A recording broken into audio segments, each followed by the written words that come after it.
Alors, a-t-on les moyens d'évaluer simplement l'état de santé d'un individu? J'ai parlé d'état de santé, je ne dis pas rechercher des maladies. Eh bien oui, la mesure de la composition corporelle est quelque chose de passionnant en termes de capital santé, d'évaluation de son capital santé. Alors, qu'est-ce que c'est que la mesure de la composition corporelle? Ça va être un test qui va nous permettre de mesurer avec exactitude la masse grasse du sujet, la masse musculaire du sujet, la masse osseuse. La masse grasse viscérale, elle, c'est cette graisse qui est autour des intestins. On ne peut pas la liposucer, on ne peut pas la palper, et c'est une graisse qui est très particulière avec des facteurs de risque très particuliers.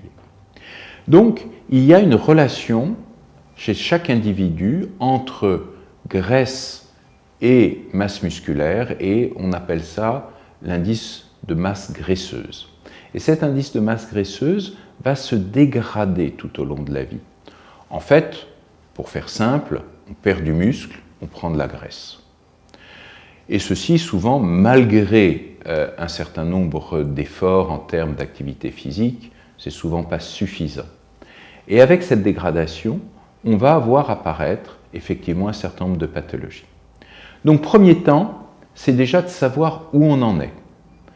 Où on en est à 20 ans, 30 ans, 40 ans, quel que soit son âge, c'est un véritable marqueur de son capital santé. Encore une fois, ça va être le reflet de ce que vous mangez, ou pas, le reflet de votre activité physique, et également le reflet de vos équilibres hormonaux. Donc avec un seul examen, qui ne dure pas longtemps, une vingtaine de minutes, on va avoir 3 indices fondamentaux de véritablement de notre santé. C'est important pourquoi? Parce que la nutrition telle qu'on l'entendait dans les années 1950 et qui consistait simplement à regarder ce qui est dans l'assiette, ça c'est une nutrition qui est totalement dépassée aujourd'hui. C'est-à-dire que si vous tous qui regardez cette petite vidéo, eh bien, et moi on mange la même chose à midi ou ce soir, tous nos organismes en feront autre chose. Donc regardez ce qui est dans l'assiette, bien sûr, ça peut être informatif, mais c'est loin d'être suffisant pour savoir ce que le corps en fait. Pareil pour l'activité physique. Vous pouvez avoir une activité physique, on peut avoir, nous, tous, la même activité physique, mais nos différentes masses musculaires vont réagir différemment. Pourquoi? Eh bien parce qu'on a des gènes différents, parce qu'on a des différents, statuts hormonaux différents. Il y en a qui ont plus ou moins de testostérone, donc ils feront plus ou moins de muscles. Il y en a qui auront plus ou moins d'acides aminés dans le corps, etc., etc. Donc là encore, grâce à cet examen, on n'est pas dans la probabilité, tiens, je pense que je fais bien, ou je suis sûr que je fais bien, mais je me trompe. Là, on aura la vraie réalité.